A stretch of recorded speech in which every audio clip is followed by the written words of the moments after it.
lithium on batteries. Come on with me.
Hi, we are presenting on the pros of facial recognition technology. My name is Zoe Helving. And my name is Sophie Dewey, and we are from Goochland High School. Hello, my name is Dean Dillon, and this is Elizabeth Hagan. We're presenting on the pros of facial recognition, and we are from Fluviana.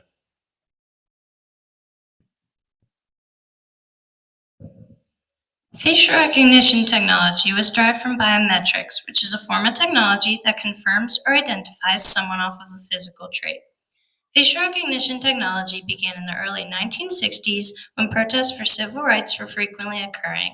In 1964, Woodrow W. Bledsoe began to establish facial recognition by marking different locations on the face and measuring the distances between those locations.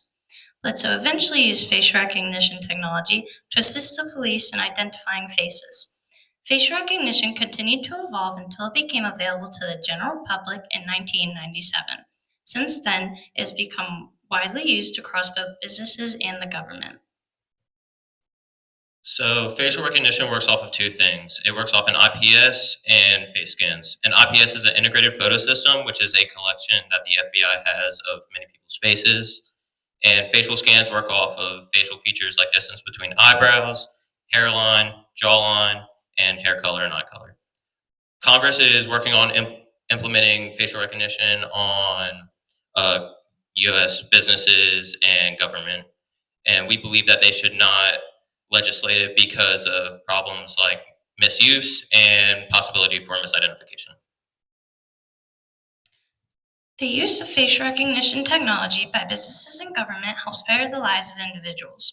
Businesses currently use facial recognition technology to identify customers without tying them to any personal identifying information such as their name, address, or social security number. This helps keep their private data safe and secure.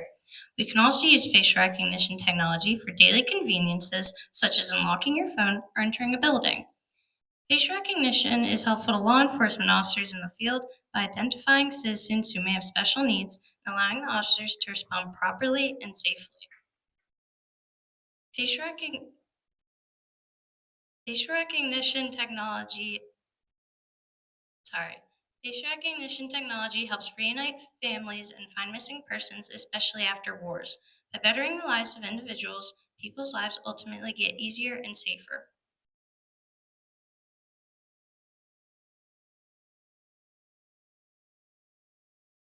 One of our issues with facial recognition is how it is commonly misused. Multiple government agencies have admitted to not properly training their staff before they implement facial recognition in their business. The GAO has found that agencies with data available, which was 7 agencies using 4 non-government facial recognition services, have performed over 60,000 facial recognition searches without properly training their employees. This was over the span of 29 months. This is an issue because staff does not know appropriate photos to use for facial recognition, and how to properly interpret the results they get. Facial recognition provides a very accurate way to confirm a person's identity by recognizing their individual facial features like their eyes, nose, and lips. These features are extremely difficult to forward or replicate compared to other forms of identification like PINs and passwords. Because of this, it is easier to prevent fraud and stop fraudulent activities. Facial recognition also aids law enforcement by recognizing wanted individuals. This can help the government find criminals and assess threats. Facial recognition is used as a preventative measure in banks and airports as well. It identifies criminals who come into stores and can recognize threats on airplanes, specifically passengers. By confirming people's identities and recognizing threats, facial recognition improves security.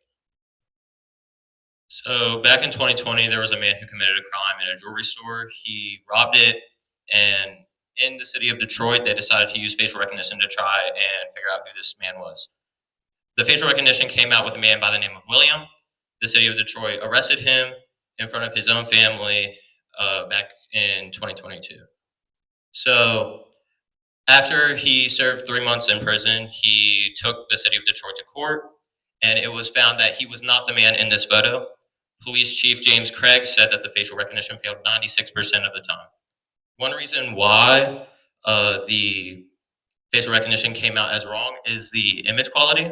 As you can see in this image, it is very grainy. His hat is covering like a lot of his facial features, like his hairline, distance between his eyebrows. It's covering like a lot of his face due to it being really poor lighting. To conclude, facial recognition is incredibly beneficial to both businesses and government.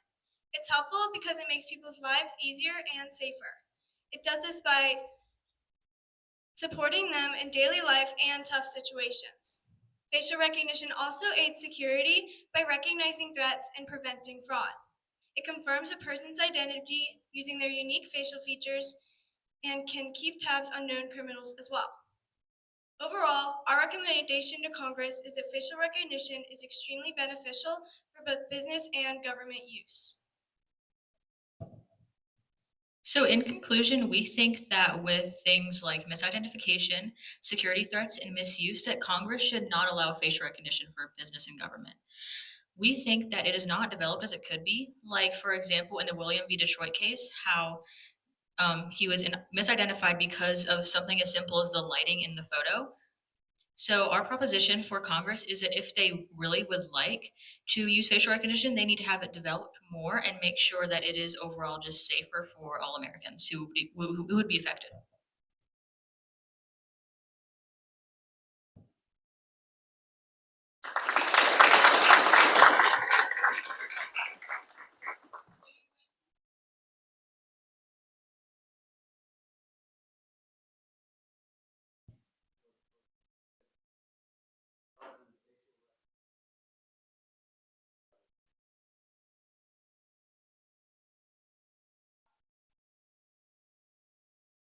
It's okay. It originally began in the early 1960s. It wasn't specifically created to find protesters. Protests were just occurring when the technology was made first, and it eventually, sorry, this isn't exactly pro, but it eventually was used to find protesters later on, which made it difficult for people to spread their opinions about serious matters that were going on at the time. That answers your question.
this is the pros of the lithium-ion battery.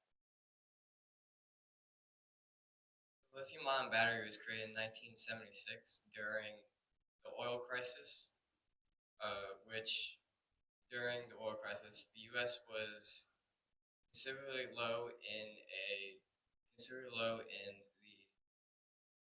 port. Lithium-ion battery.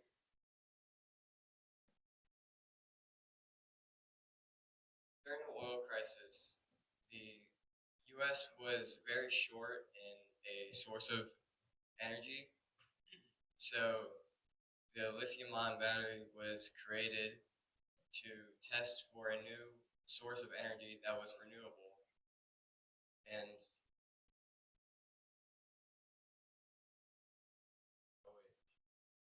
our scenario today was that if a school should invest into electric powered buses, and we think they should because it will have lower cost on buses and it has lower emissions emitted than fossil fuel buses.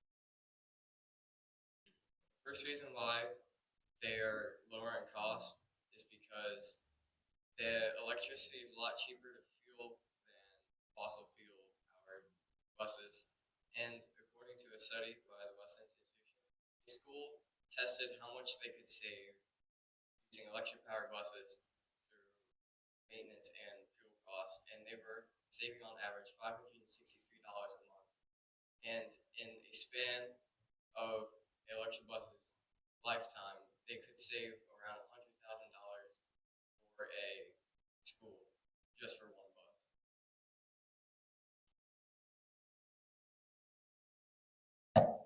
I'm Zach May. This is Sam Johnson and Skylar Clayton, and we are presenting the cons of lithium-ion batteries. The lithium-ion battery is very complex. These batteries are rechargeable, which is due to the transfer of lithium ions throughout the battery. These ions travel through a liquid called the electrolyte to the anode and the cathode, which are essentially the poles of the battery. This travel is able to be done due to the separator, which acts as a doorway and is located in the middle of the battery. The cathode stores lithium ions on the positive side of the battery, and the anode stores them on the negative side. When lithium ions flow through the battery, they produce electrons, which charges the electronic device. The school board wants to replace fossil fueled buses with electronic buses. This is a bad idea. One of the cons of lithium-ion batteries are the lithium mines.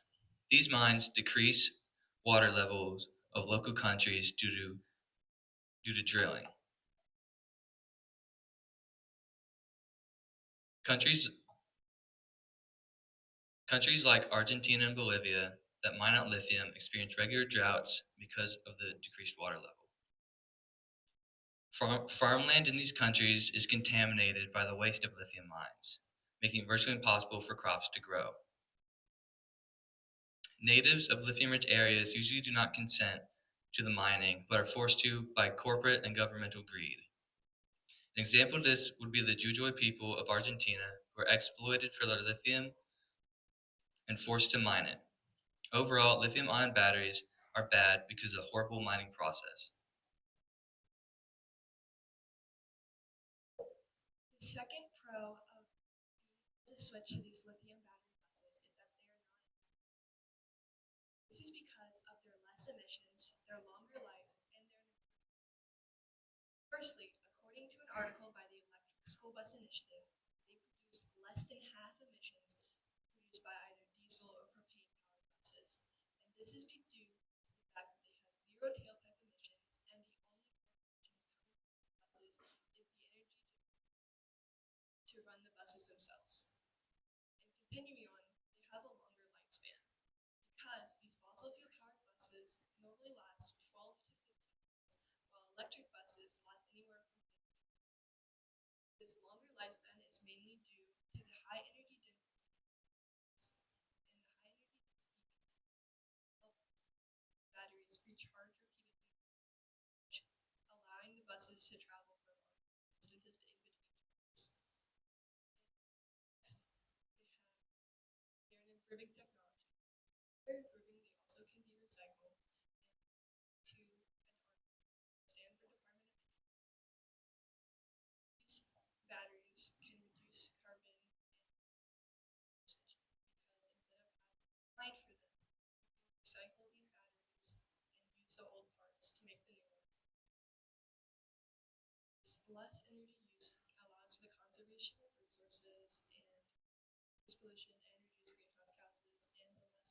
usage contributes to this green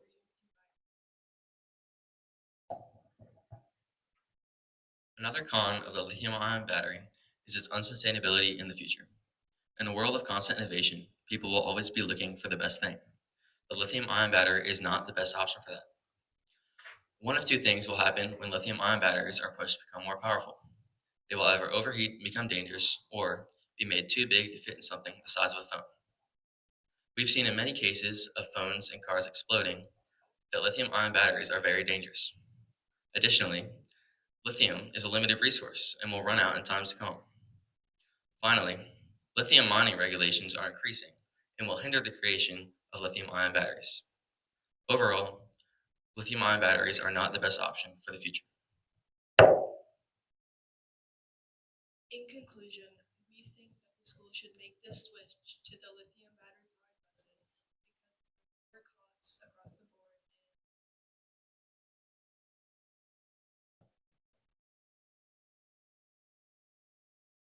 A fair count of lithium-ion batteries is how expensive it can be. The battery, depending on the size of the battery and what you use the battery for, depends on the cost. On average, a lithium-ion battery can range from as low as $10 to as much as $20,000. The bigger the battery size, the more it can cost. For example, in electric vehicles, a lithium-ion battery can range from $5,000 to $20,000, comparing to mobile devices which can cost up to $500. Families who do not make such enough income per year might have difficulties when purchasing for a battery. Also, replacement batteries will be expensive as well. The battery will die down someday, and many factors can help speed up its lifespan, such as overcharging the battery, overusing the battery, getting damage in climates such as in the heat or in the cold, and all these factors can help speed up its lifespan, to which you need to purchase a new battery. In addition, you have to also install it or let someone install it, which can cost a lot of money as well. So in conclusion, lithium-ion batteries is not good to use because of the expenses. In conclusion, lithium-ion batteries is not good to use because of its mining processes, its unsustainability, and expenses. There are also many positive aspects to using lithium-ion batteries, but the cons cannot be ignored. In our scenario, I recommend the school board did not purchase lithium-ion batteries for their buses because of its bad mining processes, which is bad for the environment, its long-term sustainability concerns, and its high cost for paying a battery.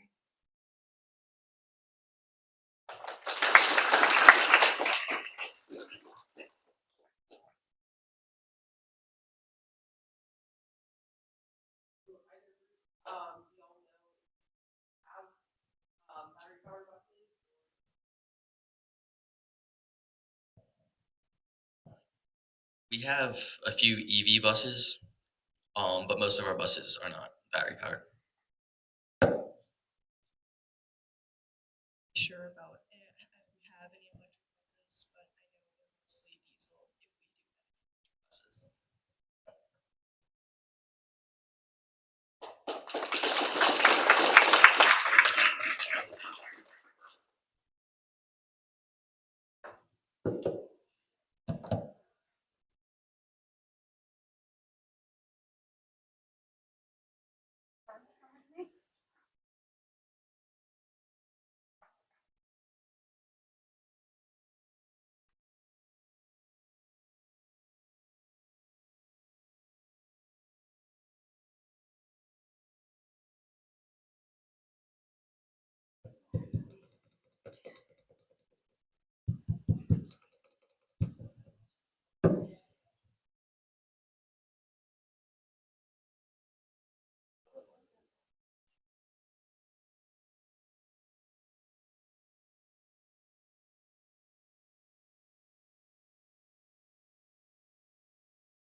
This is Jay Olmsted, and I'm Eliana Thompson, and we're presenting the cons of AI in medical use. I'm Abby Crusoe. This is Alex Mundy, and we're from Fluvanna presenting on the pros of AI in medical use. The American Medical Association wants to know if artificial intelligence is suitable enough to be used to make medical decisions. Artificial intelligence in medical use consists of machines that are able to transmit data, improve diagnosis and patient experience, and personalized treatments. One big use it has in medical use is the ability to predict future health problems that allow patients to prepare for symptoms that may affect them in the future. AI was developed in around 1950 by John McCarthy and Alan Turing. John McCarthy is accredited as the one who developed AI, but Alan Turing helped develop it and also create the Turing test, which helps differentiate human and AI. We believe that AI should be implemented into the diagnosing and decision-making process in the medical field because it provides a list of all possible treatments for the sickness, and it also provides advancements in testing. Con number 1, full transparency hasn't been reached. This means that we do not yet understand the full potential or capabilities of artificial intelligence, and we do not know where it gets its data to make its decisions. We do not have the complete interpretability to understand how the system operates or how it distributes its data. For example, experts from NewsGuard's team recently discovered over 1,200 unreliable AI-generated information websites. This shows the lack of transparency that AI has and the unreliability that we face using it to make medical decisions. Think of it this way. You're doing research for a topic and you ask ChatGPT a question, and it will most definitely answer your question and give you a response, but say you fact check it on a much more reliable website like a news source or even JSTOR, and you find a response completely different from the one ChatGPT gave you. This shows the lack of transparency that AI has. Artificial intelligence has algorithms and cognitive sequences that are far too advanced for humans to understand. This is an example of IBM's Watson for Oncology. As you can see, it provides 3 different sections, a green section, an orange section, and a red section. The green section is the would recommend section, so these treatments would prolong the patient's life the longest and provide the most long-term benefits. The orange section is the to consider section, so if the patient does not want to go with any of those treatments in the green section, they would go with the ones in the orange section. And the last one is the red section, which is the would not recommend section. There are many reasons why a treatment could be under this section, whether due to patient budget or even allergies. And there can be multiple treatments under each different section. It also provides additional literature and reading to the sides, which is helpful for the patient and the families, which if they want to learn more about the treatments or even the sickness itself. It also tells the doctor how often and when to administer and like how much to administer the treatment. And it's also able to be customized to your climate and location. This helps the doctor visualize all of the different possible treatments that could go with this sickness. And AI, while a human can do this, AI can do this much more accurate because it has access to all of the internet while it's creating this list, and it can just do it much faster compared to a human who'd have to sit and do the research. AI lacks attributes essential for medical decision making. It lacks attributes like human judgment and empathy. Without these attributes, healthcare is ineffective and may be inaccurate to patients' needs. I have an example where AI has recently failed. Virginia wildlife experts have warned the community that AI has been misidentifying snakes. How can we trust AI to identify rashes when it can't even identify simple snake patterns? The misidentification of snakes by AI also shows us that not only would AI fail at identifying rashes, but it would also fail at identifying other physical symptoms of disease that a trained eye would need to examine. Another positive to artificial intelligence in medicine is the advancements in testing. A lot of times with human major testing, there can be cracks, there can be faults in the testing. With artificial intelligence, it helps screen for problems. With a human test, it's about 60, 70 to 80% accurate. With artificial intelligence, it can add 10, maybe even 15% to the accuracy of testing. And with the accuracy, like I said, it's about 70 to 80% with a human. It's about 80 to 90, 95% with artificial intelligence. And then another reason is pharmaceutical approval. 95% of pharmaceutical companies that use artificial intelligence around the world. Study done by Skylife research team found that 90% of pharmaceutical employees use artificial intelligence in their diagnostics. In conclusion, AI should not be used in medical decision making because it lacks essential attributes and because we do not fully understand AI's capabilities. With AI lacking attributes like human judgment and empathy, it would put patients in danger having AI make medical decisions. Not only that, but we don't even understand where most of AI gets its information. Our argument is the most powerful because the human life is too valuable to be put at risk. At this time, we recommend to the American Medical Association that they should not use AI in medical decision making because it could put lives in danger. So in conclusion, artificial intelligence helps provide accurate testing and helps provide a certain list of possible treatments that a patient could go through. And we think that research centers should use artificial intelligence in their testing.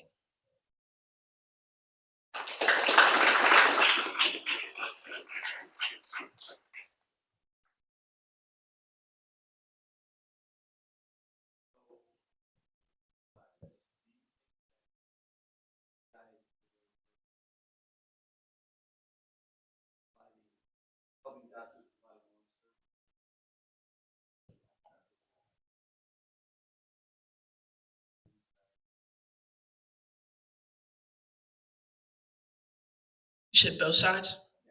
Yeah. Yes, I agree with that. I think it's a lot more helpful, and my personal opinion doesn't align with what I was given. But yeah, I do believe that it helps doctors and gives it more free time, and it helps and provides it more with more accurate data.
Good morning, VRVGS teachers, students, and staff. My name is Jackson Dow, and this is Alexis Thompson. We are here today to talk to you about the benefits of solar farms. My name is Isabel Smith, and this is Mackenzie Brady, and this is our presentation on the cons of solar farms. The first ever solar panel was invented in 1881 by American inventor Charles Fritz. However, it was a very simple device, different from what we use today. In 1905, the photon was discovered by German scientist Albert Einstein, leading to the invention of the semiconductor, which plays a critical role in the function of modern solar panels. In 1954, the first ever modern solar cell was invented in Bell Labs, and in 1959, the satellite Vanguard 1 launched, using solar cells as its power source, the first of its kind to do so. In 1993, the first ever fully modern solar power station came online in Southern California, and since then, solar farms have increased in prevalency across the state, the nation, and the world. Solar farms are made up of an array of solar panels. Each of these solar panels are made of smaller units called photovoltaic cells. When a photon or light particle hits the photovoltaic cell, it generates an electrical current. Our scenario is that a group of investors is considering to invest in solar farms in Virginia. We think that they shouldn't because of the habitat loss, that's when the land is cleared for building solar farms, and the amount of waste produced at the disposal of solar farms panels. The first benefit of solar farms is their emissions, or lack thereof. Traditional energy sources produce between 0.91 and 2.31 pounds of CO2 per kilowatt hour of energy produced. Solar panels, by comparison, produce an equivalent of 0.088 pounds of CO2. And all of this is during the transportation and installation of the cells. While the panels are running, they do not produce any emissions at all. In the US, there's approximately one emissions-related death for every 9.5 million pounds of CO2 released into the atmosphere. This accounted for more than 9 million deaths worldwide last year. In 2022, the US alone released more than 14 trillion pounds of CO2 into the atmosphere. Replacing these emissions-heavy power plants with solar farms would lead to safer, cleaner air and lives being saved across the world. In a study done by the National Institute of Health, they found that 27 to 30% of animals around the construction sites of solar farms were affected in some way, such as offspring and loss of food sources, as well as migration patterns for birds. Another study to back this up is a study by Virginia Tech, which also concludes that the clearing of the land for the solar farms was too quick and too aggressive for the animals to properly relocate and rehab.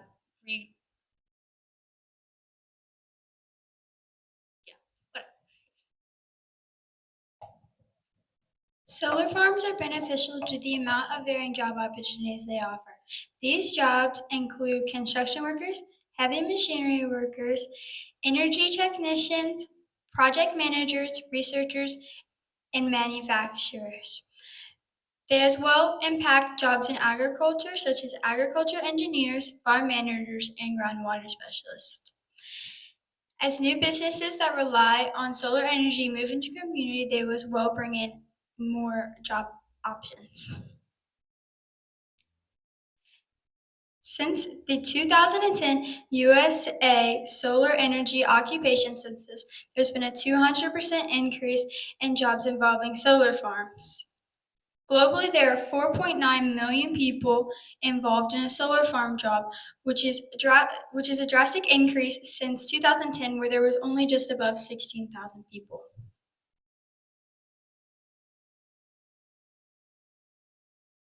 According to the Fraunhofer Institution of Solar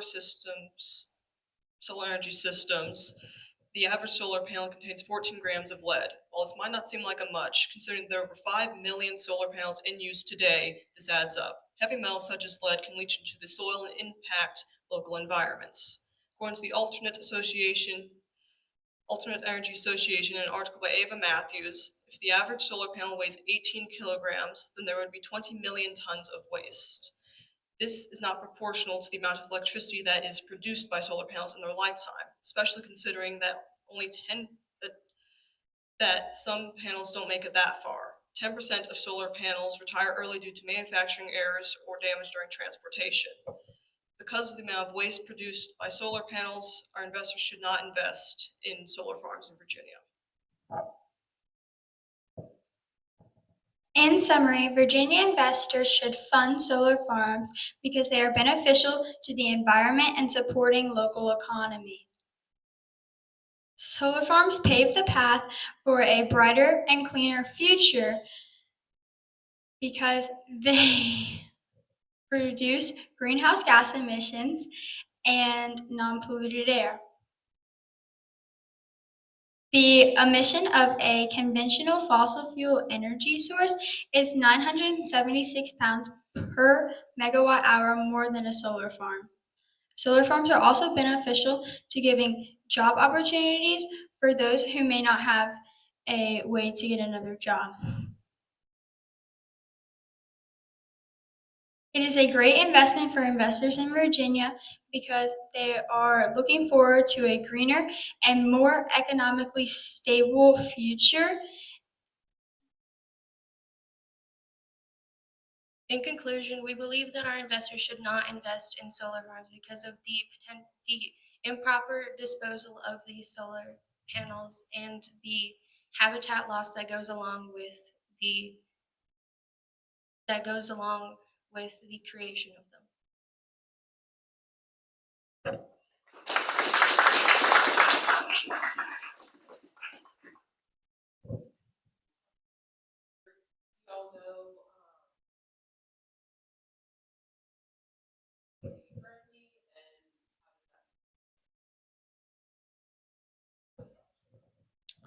I don't know exactly where it is, but north of here, I've driven past it a few times. There's on the way to DC. There's a couple large solar farms visible from I-95, and I think that's cool. I think it's good. Our middle school has solar panels, and I just think they're kind of ugly.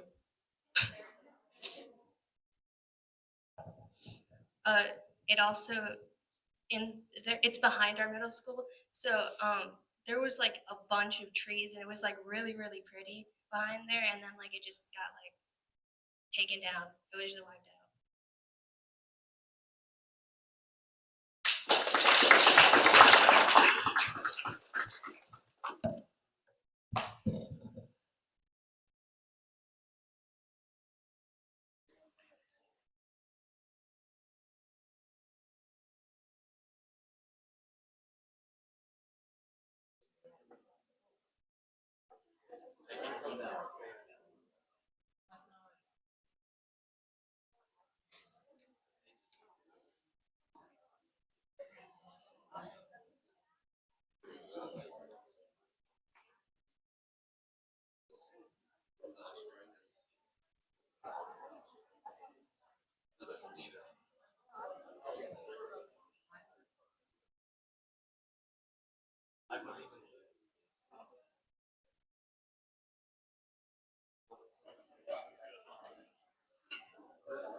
My name is Wesley Bishop, and this is Sophie Long, and we're going to be presenting the pros of factory farming.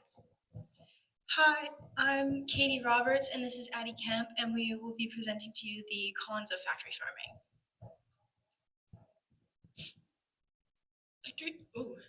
Factory farming began in England during the Industrial Revolution, and it spanned from the 18th to the 19th century. In the 1930s, it traveled over to the US, but did not become a main way to farm until 1966 due to its efficiency. And it has increased almost 50%, according to the USDA, over the last 20 years due to its efficient ways in farming. Our scenario is, should our grocery store chain continue to supply factory farm produce instead of supplying from family-owned farms? We think they should.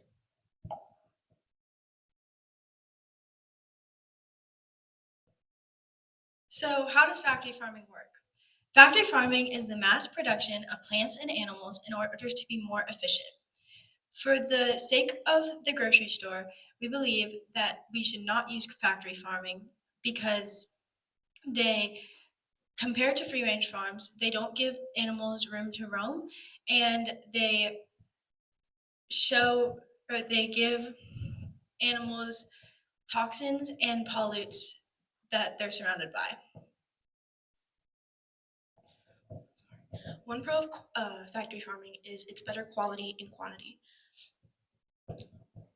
The produce goes through a process of demoisturization, which removes all moisture from the produce, which enhances and increases its shelf and stock life and fridge life to consumers. And factory farms are also, according to the USDA, 20% larger than family-owned farms, which allows for larger stock, which allows it to continue to be accessible to consumers alike. The first con to factory farming is it's harmful for the environment. Beef is the largest driver of deforestation, and deforestation happens because they tear down forests for room for these factory farms and for animal feed. One forest that suffers because of this is the Amazon rainforest. All this deforestation leads to pollution and gases such as methane, carbon dioxide, and nitrous oxide. On top of this pollution, factory farms themselves produce other waste. 855 billion pounds of waste is produced each year from factory farms, and it's not regulated by any government agency. So this waste sits around and creates viruses. New and old viruses impact the meat and produce that these grocery stores will be selling, which is not good for the customers. This is why we think that this grocery store chain should stick to free-range farming. Another pro of factory farming is affordable food. Factory farms provide a large food supply, which is able to fulfill the demand for products, and this in turn reduces costs. Factory farms also own their whole supply chain, which allows them to be more efficient, which also reduces costs. And according to the USDA, on average, a price of ground beef for 1 pound from a factory farm is $5, while for on average 1 pound of ground beef from a local farm costs $11. And this is a chart from a study done in 2020 by the USDA during the lockdown when these factory farms were not producing their food, and it saw a 13% increase in the price of meat. And this shows that when these farms are not providing food and supplying it, then the price of products skyrockets. Our second disadvantage to factory farming is animal cruelty. These animals that are brought to the factory farms are provided with limited food, water, space, and sunlight. They are put into these factory farms with no light, like no source of light. And one example of this would be chickens. They are brought from shipment containers along with thousands of other chickens, and they are either brought to the slaughterhouse or they are brought to these factory farms in order to reproduce.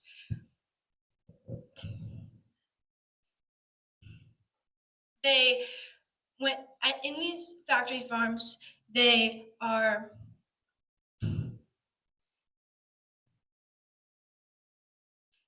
they are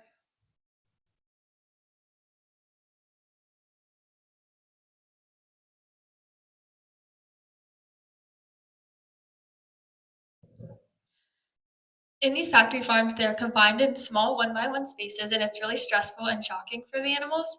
Chickens is not the only example. There's other animals such as cows and things like goats. They are taken, or the natural reproduction rate of these chickens would be about an egg a day for 12 to 18 months, and then a 2-month period where they're not laying any eggs at all. But on these factory farms, they're so fast paced, so they need to do something called molting or just kill off the animal. Molting is the process of starving an animal for 15 days on, or starving the chicken for 15 days on end, and then they are put in the stressful situations, and they lose their feathers, they lose their beaks, they lose their limbs, and oftentimes they also kill off other chickens. So, in conclusion, we believe that our grocery store should continue to sell factory farm products because they provide affordable food and they provide a larger quantity and larger quality. In conclusion, we think that this new chain of grocery stores should not use factory farms because it's harmful for the environment and the animals living in it. These animals are being stressed, which can be harmful for the meat and make it more lean and not as good for the customers. It is also bad for the environment, and like I said, waste sits around and viruses can be produced and it can get into the produce, and customers would not want to be buying that, especially from a new grocery store chain. This is why we think that this grocery store should stick to free range farming.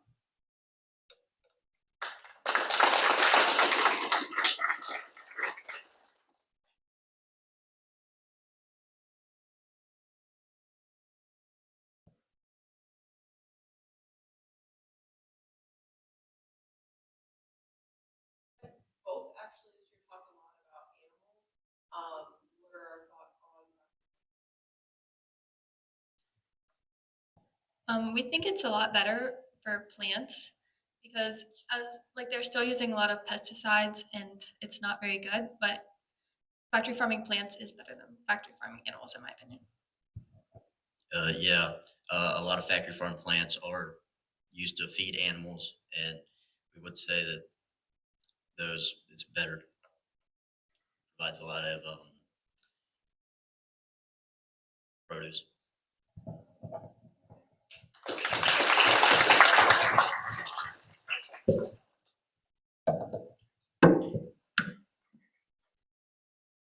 going to take a break until 11:10.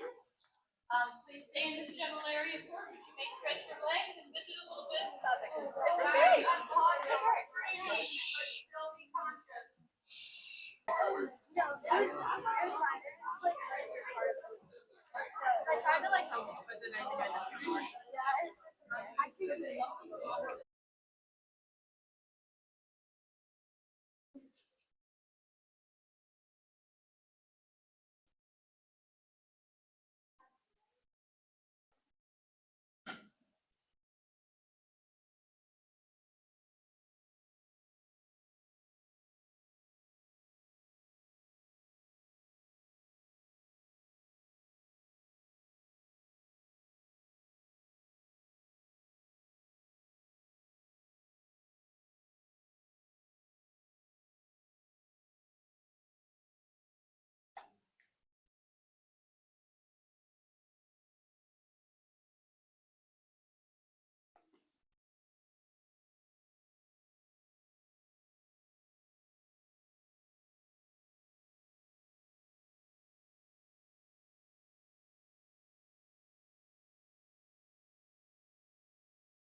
Hello, I'm James Fury.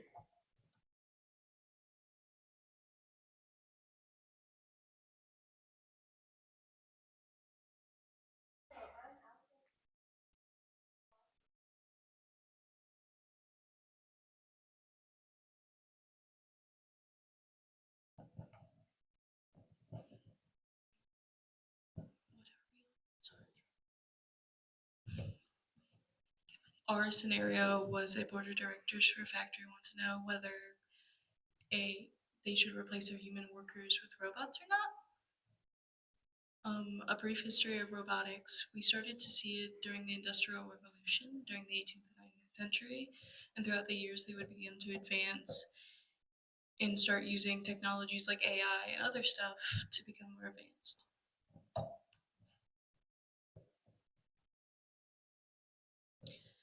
As a company, investing in manufacturing robots can be a risky and difficult decision. Manufacturing robots were created with a multitude of purposes, such as welding, painting, packaging, and assembly. Manufacturing robots increase production and efficiency within your factories by decreasing production time and limiting mistakes. However, manufacturing robots are very expensive and will cause major job displacement within your company. While manufacturing robots look like a good choice at first glance, they may cost your company down the line.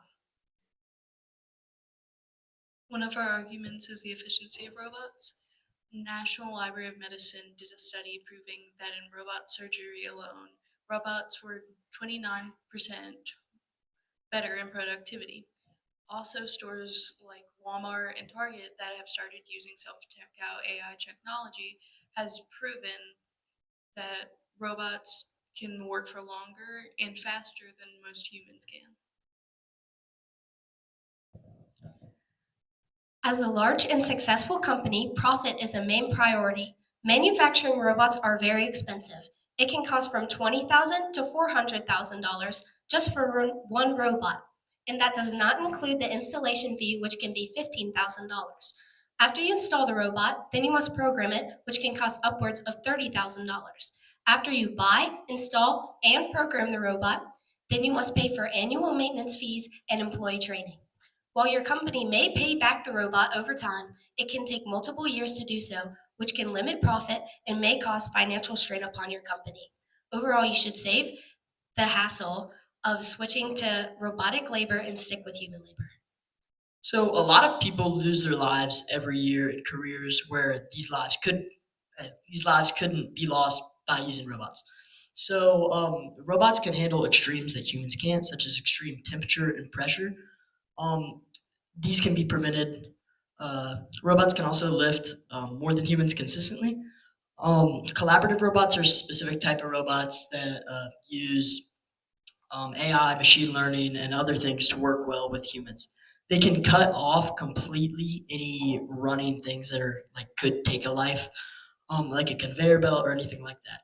According to a study from EHS Today, 3,000 people lose their lives in careers that could be prevented annually, such as vehicle operators, construction trades, grounds maintenance, all of this.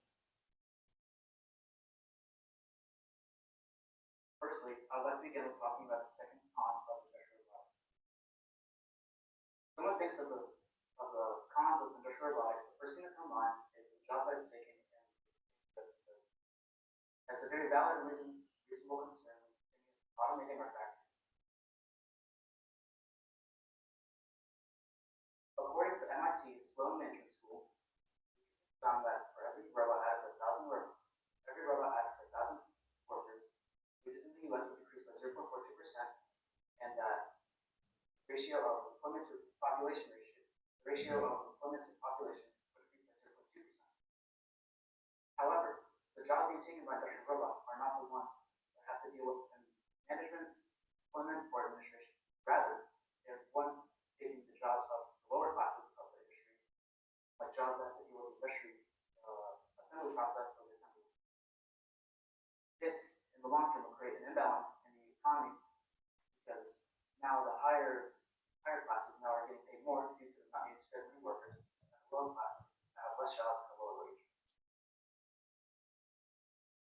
So In conclusion, we think our company should implicate robots into the workplace due to their efficiency and safety. They will redefine the company and make some things that were previously impossible possible. In conclusion, the implementation of industrial robots is negative for the economy in the long term. Implementation of robots into our factories is a risky and pricey one. If not calculated or done correctly, it could risk bankruptcy or financial strain. The implementation of industrial robots also poses danger onto people's jobs, especially the lower class.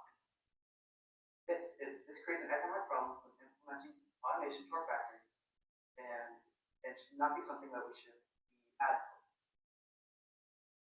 Therefore, we as a company should not implement industrial robots into our factories in order to eliminate the risk that we can take, and in order to not add on to the already existing economic problem.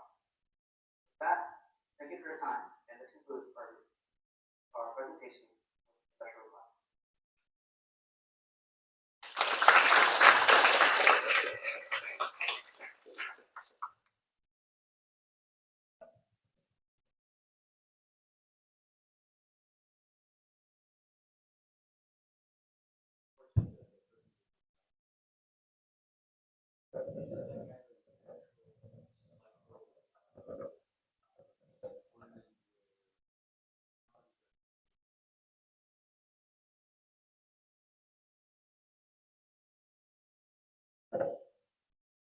I think that installing manufacturing robots is the future, but for now, it does take away jobs. And Did you guys find in your research that it made more sense for certain companies, or like how would robot be best utilized? it would be best utilized in larger companies because smaller companies can't afford them at like a mass scale. Yeah, the quality of robot you can afford kind of scales up with the size of your company, like she said. So in a really small company, like something local where there's only like one branch, it makes more sense to not have robots or if you have any one. But if you're in like a big chain company or a factory, it makes a lot more sense.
Hello, my name is Silas, this is RJ, and this is Caden, and today we are presenting our project on the pros of genetic engineering in agricultural crops.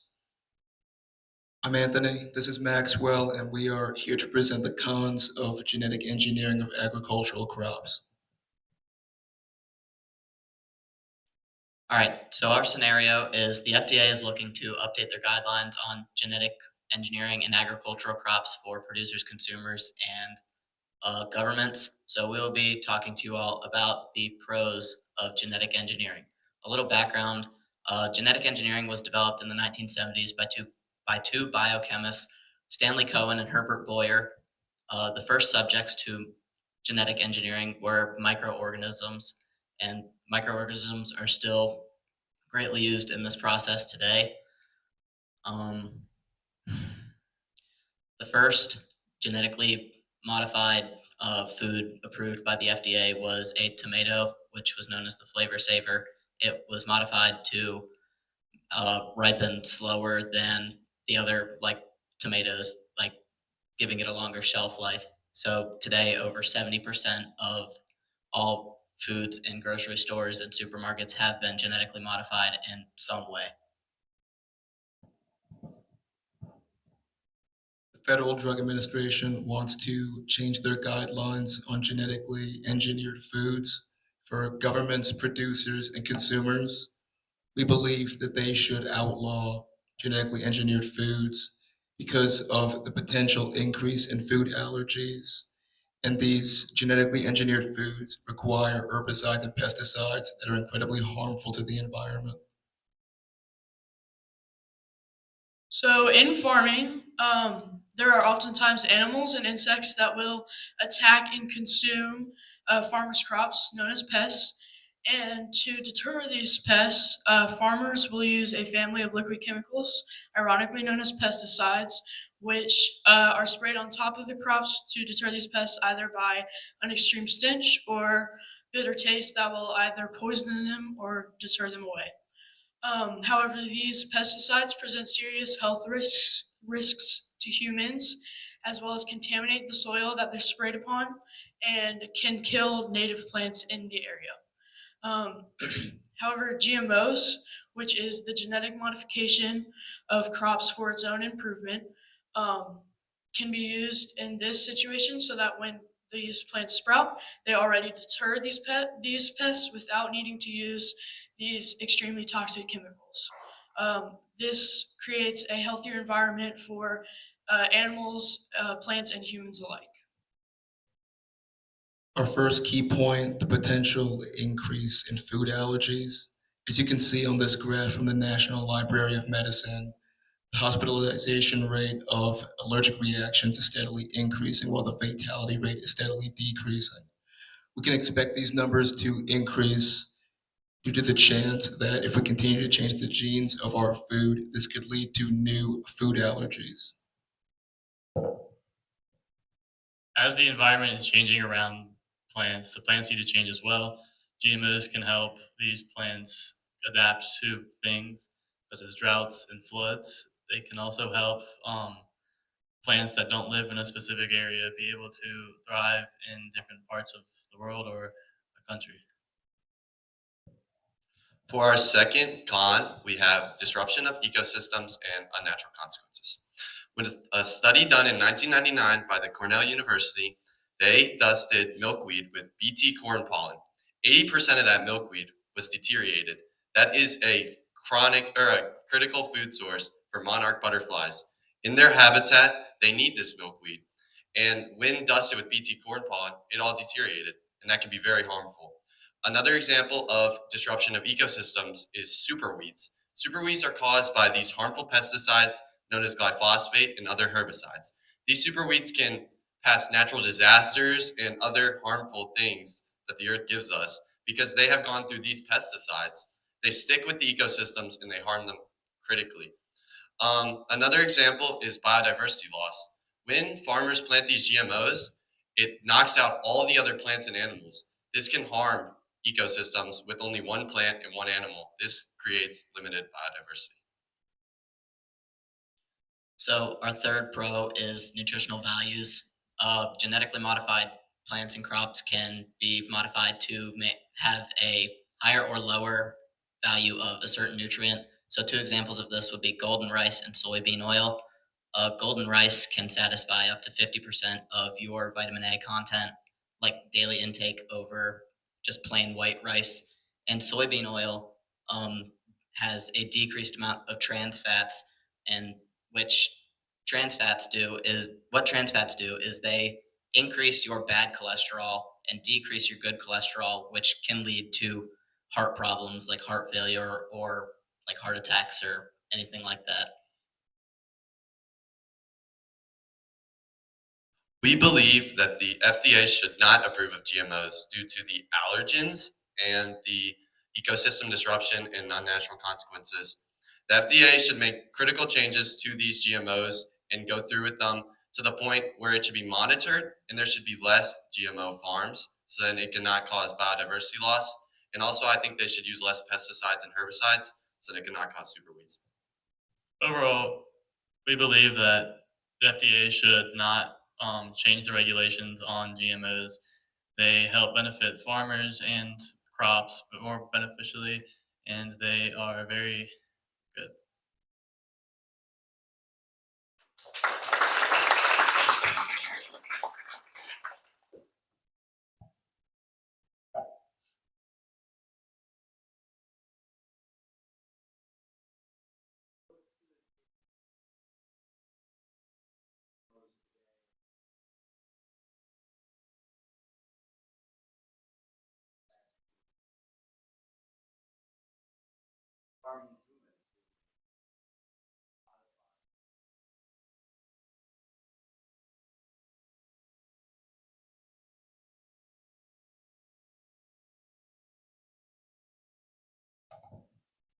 So I don't exactly know the answer to that, but I would say like a good example of this could be like bananas, like natural bananas that have not been modified in any way are very small and full of seeds, whereas the bananas that we get in grocery stores today are very large and have little to no seeds in them whatsoever. So I would say that just like original and or like the first like modified plants were less like much smaller, and I guess the modifications weren't like as effective as they are today just with the growth in technology and just anything like that. Like today, we can directly change genes in labs, and back then there was no real guarantee of what you were going to get in your product.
I'm Eiley, that's Timothy, and I'm Maurice, and we're going to be talking about the pros of drones.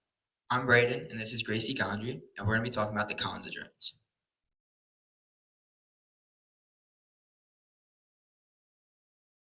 The first form of drone technology was unveiled in 1898 by Nikola Tesla at Madison Square Garden.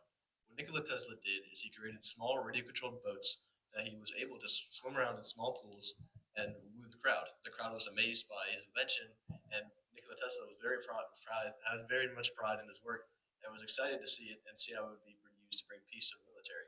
This was not the case because in World War I, countries such as Australia and the United States made different types of UAVs, which are unmanned air vehicles. What they did is they created small planes and small aerial torpedoes, which were radio controlled by radio signals, and they were connected to the engines, which would tell them how fast to go and how to steer. What this did is this created the first forms of drones that were used to do things like reconnaissance missions and bombings. This eventually developed into the drones we now consider as drones today, which are small quadcopters that are able to deliver packages and use cameras and gyroscopic sensors. Our scenario was if the use of drones should be allowed by the government, businesses, and individuals. In order to make this decision, we need to identify how a drone works, its pros and its cons. A drone is an aerodynamic shape with 4 propellers. These 4 propellers are battery powered and spin the propellers rapidly, pushing the air down and lifting the drone up, allowing it to fly. Once the drone is in the air and flying, the person controlling it or the flyer can control it however they want. If they make it go forward, the drone will tilt its body forward by changing the speed of its propellers, specifically slowing down the front and speeding up the back, creating a forward-directed thrust that can be recreated on all 4 sides, allowing the drone to move in any direction as smoothly as possible. Drone technologies has been becoming more popular in the last 10 years. There have been multiple opportunities for drones to be used in the workplace. Because drones have positively impacted agriculture, reduced CO2 emissions, and saved time in the workplace, Congress is considering allowing legislation to use drones in the government and business individuals. Drones reduce energy consumption and CO2 emissions. The big problem with CO2 emissions and energy consumption is energy is produced by burning fossil fuels, and this also correlates with the CO2 emissions. The big problem with CO2 is that it contributes to global warming. Global warming is the heating up of the Earth's atmosphere that ends up in habitat loss and rising sea levels and other potential problems. In a study done by Carnegie Mellon University, drones were shown to produce 94% less energy than standard delivery vehicles such as delivery trucks. And later in that other same study, they also discovered that they've used a lot less CO2. The standard delivery truck uses about 18.7 tons of CO2 annually, whereas a drone only uses 0.4 to 0.9 grams of CO2. This is beneficial because it will help with the United States economy and the fact because the United States economy relies on energy that is being produced by fossil fuels, and what happens is the more the fossil fuels run out, the more the energy is more expensive. And so if deliveries we had lower energy consumption, they would result in lower costs for the average consumer, and lower CO2 emissions would also help with the state of the earth for the future generations of the American people. Our first con was privacy concerns relating to drones. With the technology drones use and their view from above, they're able to get places humans aren't able to get as easily. And they're also able to have technology like cameras with facial recognition and thermal imaging, which the cameras aren't really limited to who can use them very much. And in 2001, there was a court case where the court case was a man got arrested because police searched his home with thermal imaging from outside without a warrant, and he was arrested. But later he won his court case, and now police have to get warrants to use the thermal imaging on homes, and this shows how it can be a privacy concern.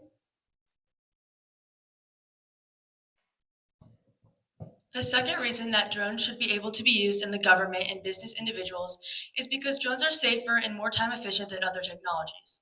According to Clarion Energy, drones decrease the need for workers to physically access dangerous areas. By using drones, they can help keep workers on the ground and reduce accidents. This graph shows data from a study done by Skydio. You can see how without the use of drones, only 3 towers were inspected in 8 hours, but with the use of drones, 37 towers were inspected in 8 hours, and this also led the company to a 98% cost savings overall.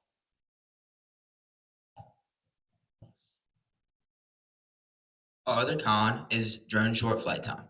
Although drones are a pretty smart invention because they allow large shipping and shopping companies like Amazon and FedEx to deliver packages, they're battery powered. And due to their small load capacity, when carrying a package, they can't fly for very long. In this image, you can see a Russian drone that crashed carrying someone's package. Because it crashed, that person did not get their package, and the shipping company now had to pay for it. Not only are drones unreliable for businesses, but they can be unreliable and possibly dangerous for recreational use. For example, if someone's flying their drone in a park casually and it runs out of battery in the air, it could crash, causing risk for people around them and making them have to pay for injuries or medical bills, which they probably don't want to deal with. So drones are being used in so many different ways by a variety of industries, and the one that continues to grow the most is agriculture. So the University of Purdue did research and came to the conclusion that 30% of all agricultural operations were using drones and that farmers found the technology extremely beneficial to their businesses. This graph shows the UAV sales. Through 2015 to 2025, drones have had the biggest impact in agriculture, taking 80% of all sales compared to public safety and other markets. The reason behind why more than half of investments go to agriculture is because of what drones offer. Drones can do many tasks, including collecting data so farmers can make better and more efficient decisions in their farming practices, along with managing crops and livestock, which promotes field and animal health. Not only does it reduce manual labor, but saves farmers time and money in agriculture. Lastly, to back the graph up, according to the Global AG-Tech Initiative, drones specifically designed for agricultural purposes are expected to have a 20% annual growth rate in sales. Overall, we believe drones are a great technology, but they should not be used by many people freely. Our two cons were privacy concerns due to the technology drones are able to have and the ground they can cover that humans might not be able to, and short flight time due to carrying capacity. We believe the usage of drones should be limited by the government, individuals, and business in the United States. In conclusion, our group believes that Congress should pass legislation to allow the use of drones by businesses, government, and individuals. This is because drones are safer and more effective in the workplace, beneficial to agriculture, and reduce CO2 emissions.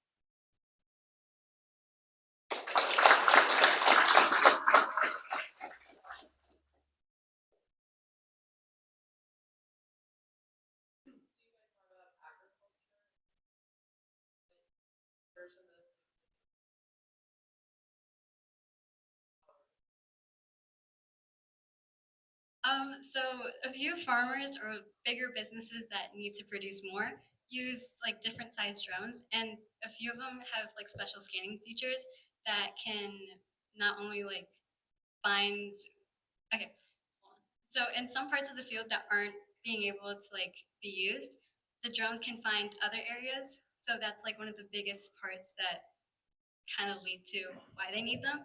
And they just are able to do a lot of like basically everything that farmers would usually do.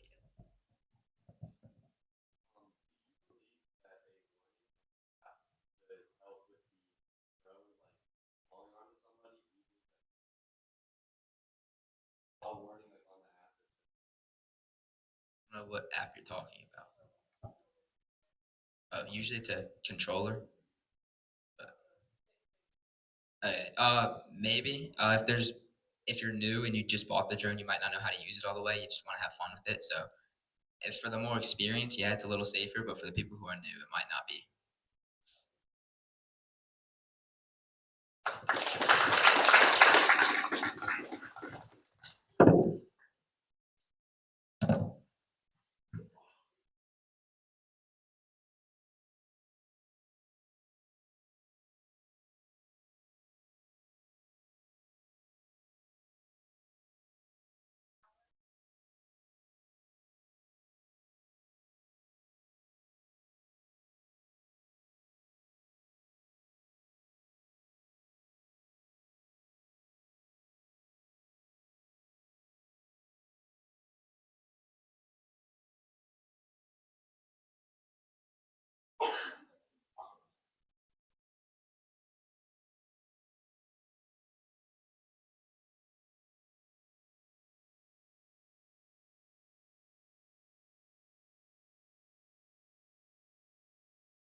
My name is Valerie, this is Turner, and this is Zoe, and today we are going to be discussing the fracking pros.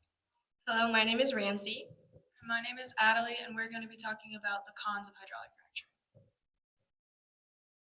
Hydraulic fracturing is a technology that allows for oil to be extracted from deep underground. The development of fracking began in the 1860s when the groundwork was laid by Colonel Edward Roberts. He observed artillery rounds on water-filled channels and applied this to oil well technology. This created his exploding torpedo concept. The commercial fracking began in the 1940s. In 1947, the first experiment was done, and then soon after, in 1949, the first two commercial treatments were performed by Halliburton, an oil field service company. So in the original design, in the exploding torpedo, they used obviously explosives, and it significantly injured the shell rock, which made it nearly impossible to close up.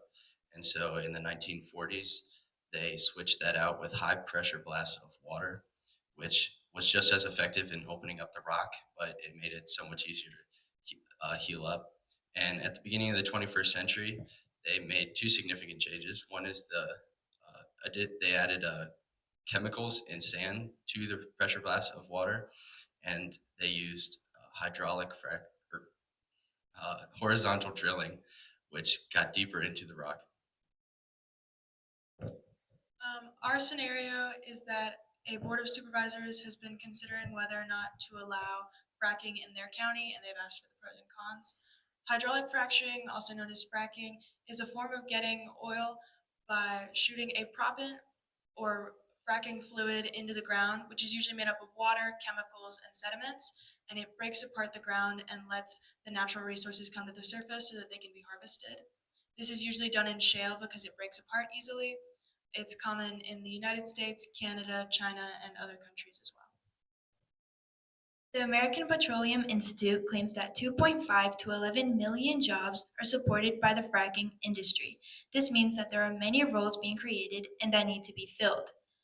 These roles include manufacturing, transportation, drilling, and extracting. This graph shows the increase in total jobs as there are more shale wells being constructed. The educational requirements for each role can differ. While some roles only require a high school diploma in mechanical understanding, more complex roles, like a fracking engineer, require a bachelor's degree in engineering along with related work experience in the field. The Board of Supervisors should take this into consideration while making their final decision because of all of the employment opportunities that the people will be provided with. Con number one of fracking is the negative effects on the environment. So the reason fracking is so bad for the environment is because of the chemical pollution that happens during the process. So one of the biggest things with fracking is the water waste and contamination. When they frack, they inject chemicals into the ground, and it's a really big risk factor that those chemicals can seep into the groundwater, and that can then affect nearby towns and communities, which can make people and animals sick. As for the water waste, fracking takes a lot of water, and when they're done, they can no longer use that water because it's contaminated. So they have to take the time and resources to bring that water to pre-existing wells and containers. And it's just very wasteful because then they have water that they can't use and wells that they can't use. The next thing I'm going to talk about is the earthquakes. As you can see on the graph behind me, it goes from having less than 100 earthquakes a year to having around 1,000 as they increase fracking. And the thing about this graph is it only shows earthquakes above a 3 on the Richter scale, meaning it's only earthquakes that you can feel and cause damage. So there's likely many more earthquakes happening that are just not depicted on this graph. The last thing I want to talk about is the chemical emissions into the troposphere and the ozone. This can cause holes in the ozone, which can have long-term effects such as climate change and global warming. So I hope the Board of Supervisors will take these detrimental environmental factors into consideration when making their decision. Fracking has helped move the U.S. towards energy independence from foreign energy sources and fossil fuels. Moving away from these other energy sources is important because it strengthens national security and it has led to America being the world leader in oil and natural gas production. According to the American Petroleum Institute, fracking makes up 95% of new Americans' natural gas wells, and oil production has increased 57% over the past 2 decades due to fracking. Relying on foreign energy sources could cause America to be affected by the conflicts and instability in the country that's providing for us. You see this in the 1970s oil crises, which is where a war and a revolution led to interruptions in the oil exports coming in from the Middle East.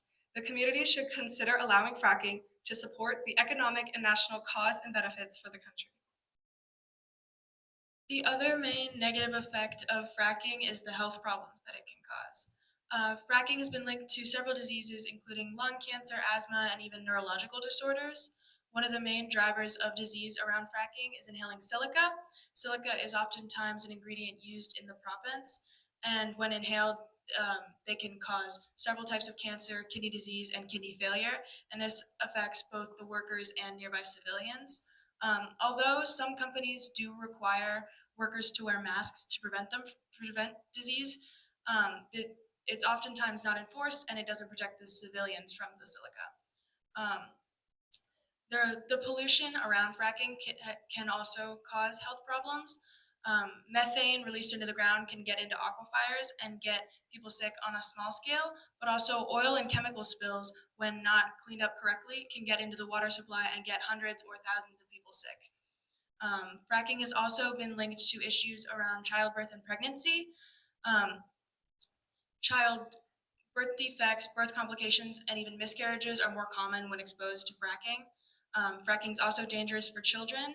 Children who are exposed to fracking are 2 to 3 times more likely to get leukemia, which, depending on the severity, can be fatal. The Board of Supervisors should take into account the health of their community when they make their decision. In 2018, the University of Chicago conducted a study on 48 different local counties across the U.S. They found that the counties with high fracking value saw a 6% increase in the average income, another 6% increase in property values, and a 10% increase in the average salary. This would be extremely beneficial to the county, especially for those who have low-income jobs or those who have trouble providing for their families. Additionally, they found that from 2007 to 2013, gas prices dropped $13 billion, which is about $200 per year per gas-consuming household. They also found that all energy consumers, including industrial, commercial, and electrical, found a $74 billion drop in prices. With all this money that is being saved and the money that is being gained, the county can put that towards important things like public services like roads and schools and libraries. So we urge this county to allow this fracking site to be constructed because of the increase in profit and the decrease in prices.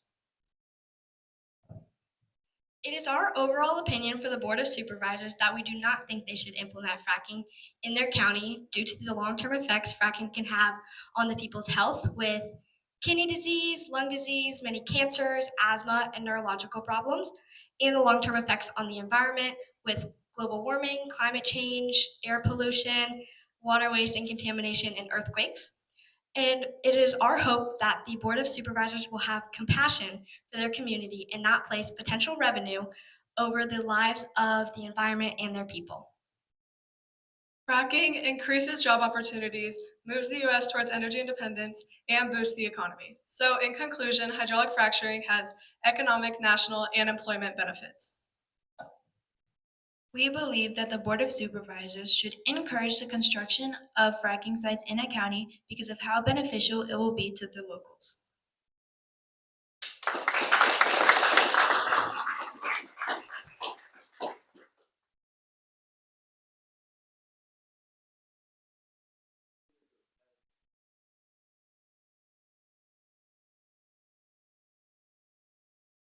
I would say yes, because I never really realized how bad fracking was for the environment and for workers and local communities on their health. And so I think it's opened my eyes to that fracking can actually be very detrimental. I honestly had no clue what fracking was until this project, so all the information I learned is all the information I have about fracking. So it didn't it didn't sway me either way before and after.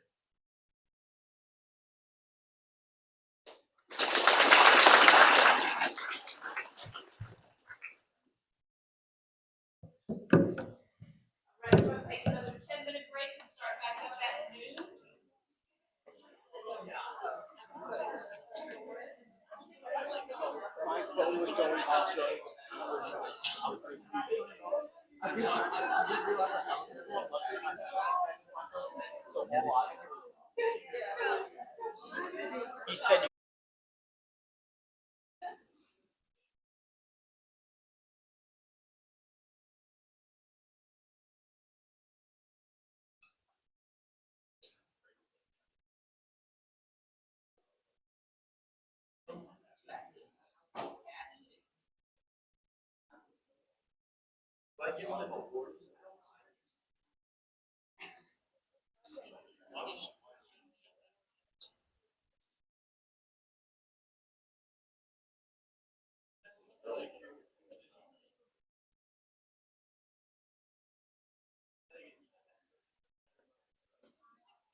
I'm Ann, that's Lamaya, and that's Ada, and we're doing the cons of nuclear power today. Hi, I'm Emma, and I'm here to talk about the pros of nuclear power. The U.S. House Subcommittee on Domestic Energy needs to recommend to the federal government whether they should invest into nuclear power or alternative energy sources. Nuclear power works by water being heated up through fission and turns into steam, which spins a turbine at the top of the reactor. Nuclear power is also dangerous because of the accidents that happen from it, as well as the nuclear waste that it produces. It is also very expensive due to the upfront costs. German chemists Otto Hahn, Lisa Meitner, and Fritz Strassmann are widely considered to be the fathers or creators of nuclear power ever since a day at the Kaiser Wilhelm Institute for Chemistry in Germany, where they discovered that the nucleus of an atom had split into two, creating a process that they called nuclear fission, which led to further advancements and eventually brought us to where we are today.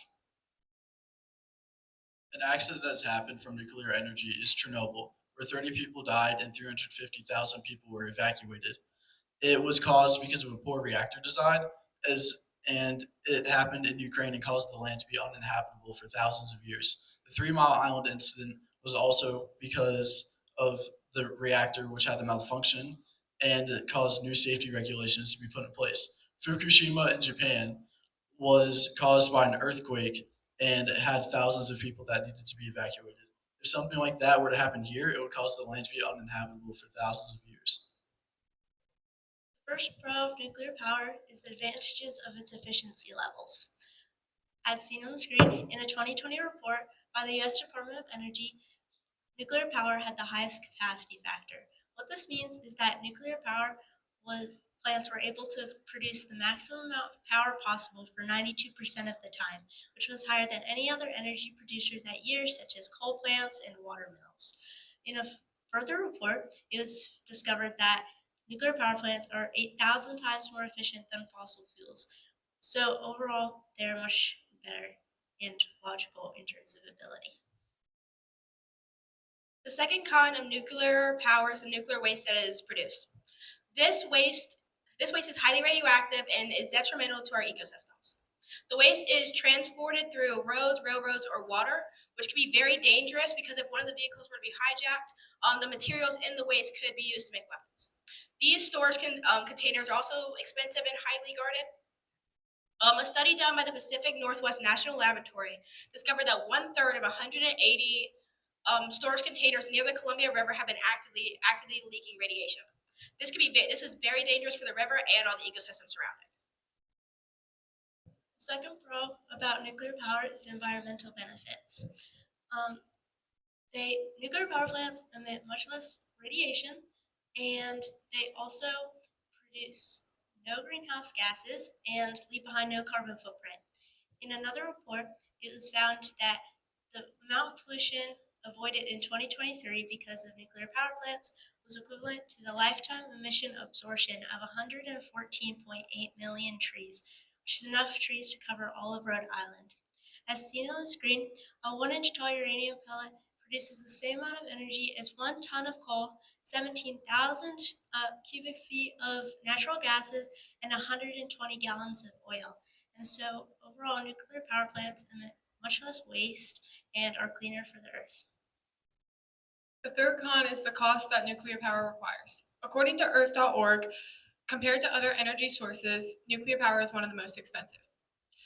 For starters, uranium is necessary for powering these plants.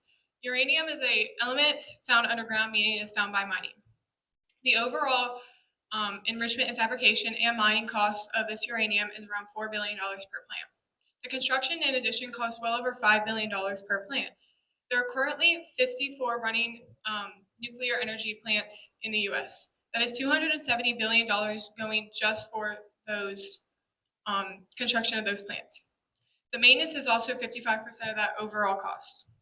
Like Aiden said, accidents are rare, but they can happen, and when they do, it costs a lot of money for repairs. The Chernobyl disaster was around $700 billion for repairs just for it to still be uninhabitable to this day. Overall, the U.S. House Subcommittee on Domestic Energy should warrant the plan of the construction of the nuclear power plant because they are both more efficient and cleaner. Without nuclear power, we will continue to be living with rapidly growing pollution rates and a constant need to find more methods of power once fossil fuels run out. Approving this plan will be just another huge step for society and help to lead to a better, cleaner future for us and all of America.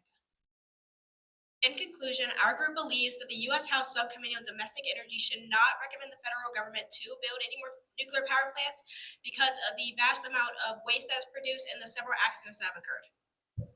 Additionally, it requires a lot of money that the government could be putting into safer, cheaper, and more efficient energy sources that couldn't result in a catastrophe.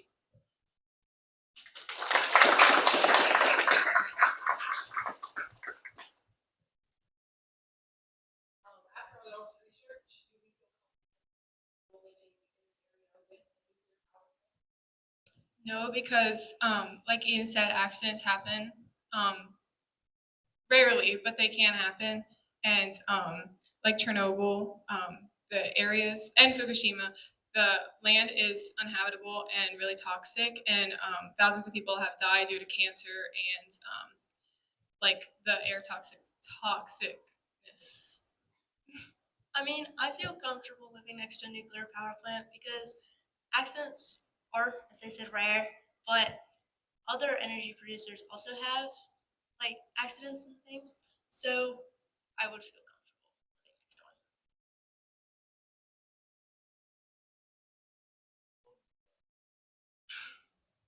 Not quite.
Hello, my name is Natalie. I'm Sylvia. And I'm Alex. And we're freshmen at Gudgeon High School. Today we're going to be talking about the pros of collecting personal data. Hi guys, today we'll be talking about the cons of personal data collection. I'm Deshari Karen Duncan. I'm Annika Potter. And I'm Beckett Eichler, and we're from Savannah County High School. Many companies and government collect online personal data. Personal data is any information that relates to an individual, such as their name and even their contact information. Personal data is collected for personalization, public security, and even technological advancements.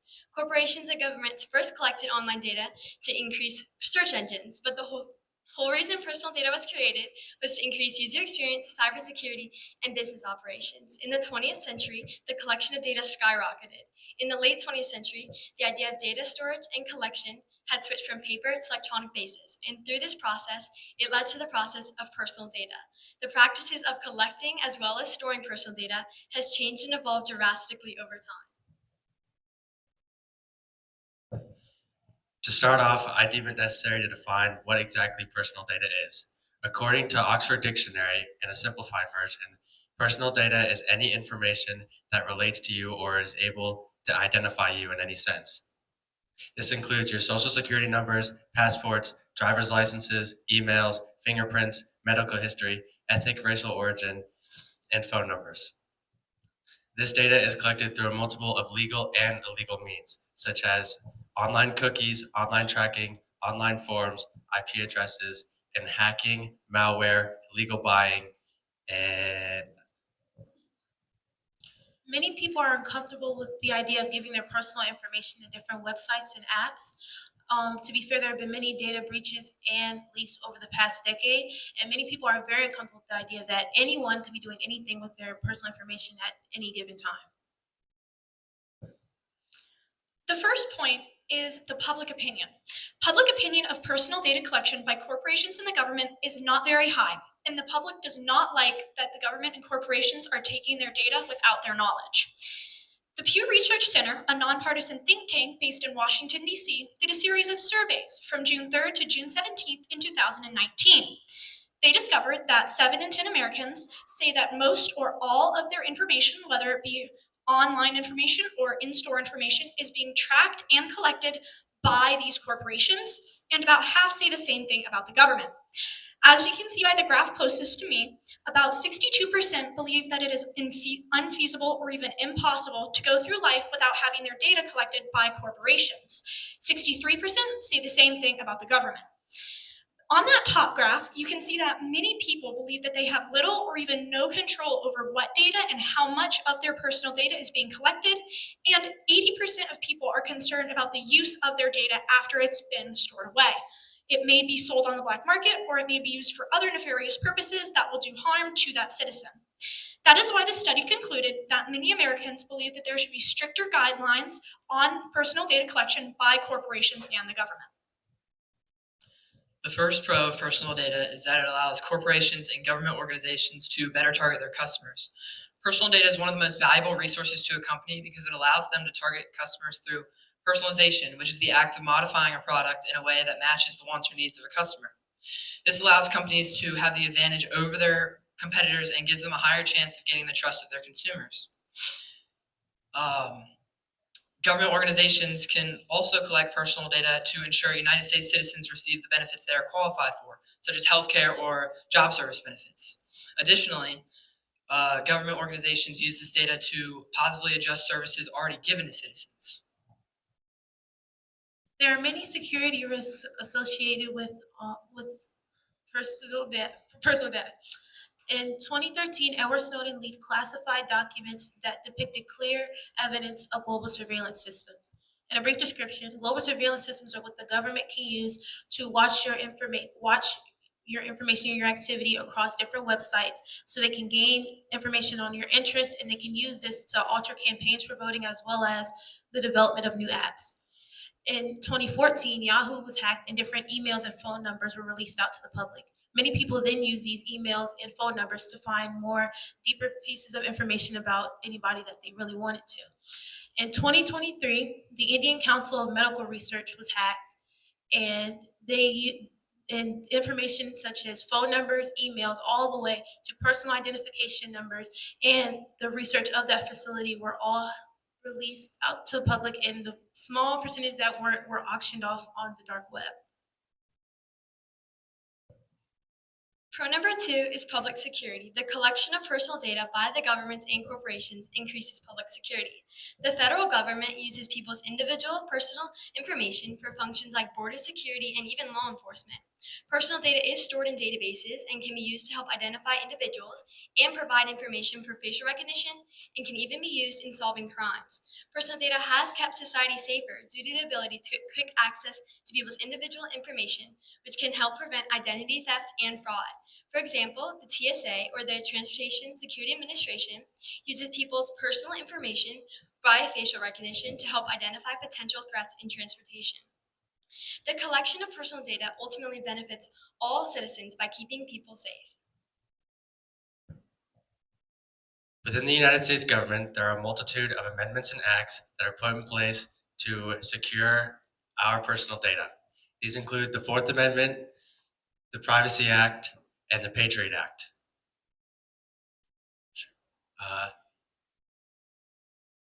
These laws work in an overall clockwork, being a sort of checks and balances system to each other. But after the incident with Edward Snowden, it was found that the Patriot Act was actually collecting an unnecessary amount of personal data. That violation of laws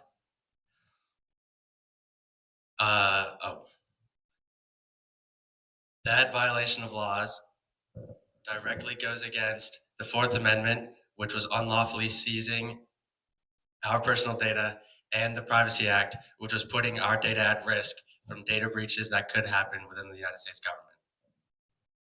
The third pro of governments and corporations collecting personal data is that it allows for technological advancements. This has been shown in the recent development of artificial intelligence as shown on the graph. AI uses personal data to improve many things, such as search results and predictive systems. Search engines collect a user searches, and AI uses that data to better filter the results the next time someone makes a search. This is how AI uses personal data to improve technology as well as making user experience quicker and more efficient. Personal data is also used to improve predictive systems. These work with providing the user on a potential outcome based upon previously collected data. The more data this technology has, the more accurate the prediction will be. Both of these functions would not be possible without personal data and show how collecting personal data is beneficial to all citizens. In conclusion, when the appointed review committee is evaluating the current situation, they should keep in mind these 3 things. 1, how the public strongly dislikes the collection of their private and personally identifiable data without their consent. 2, how there are numerous security risks associated with the mass collection and storage of personal data. And 3, how there are a multitude of laws, amendments, and acts in place within the United States government to help keep the information safe and secure from outside forces. So, when the committee is creating their new guidelines, Deshari, Beckett, and I agree that they should have stricter guidelines and harsher punishments if the corporations and government break these guidelines, because we value the safety, security, and privacy of our fellow Americans and people around the world. Overall, the collection of personal data has many positive effects. The collection of personal data through both government and corporations is a fairly new system because the technology used to store the data was not developed enough until recently. As a result of the new technology, the process of the collection of personal data has changed substantially throughout the years. Many people are concerned about where their data is going or what is being done with it. However, personal data is necessary for personalization, public safety, and technological advancements.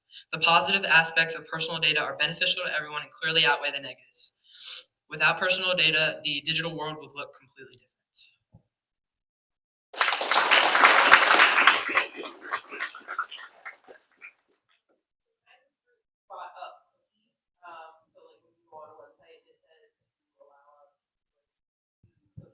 Allow that to happen. Essentially, that's where the website asks how much data they can collect. How has our interaction with websites changed since about how personal data is used? I would say doing this project has made me more cautious on where I get my data because you don't know where it's going. I agree with that. Additionally, some websites may not have a very good user interface, and sometimes you cannot find where you store these cookies and how to turn them off easily. So that is also a website error in not providing the consumers and customers with a valid interface that is good for having it out in the public. I agree with Annika. Sometimes companies aren't 100% transparent on where the information is going. And you said cookies. That's not even good.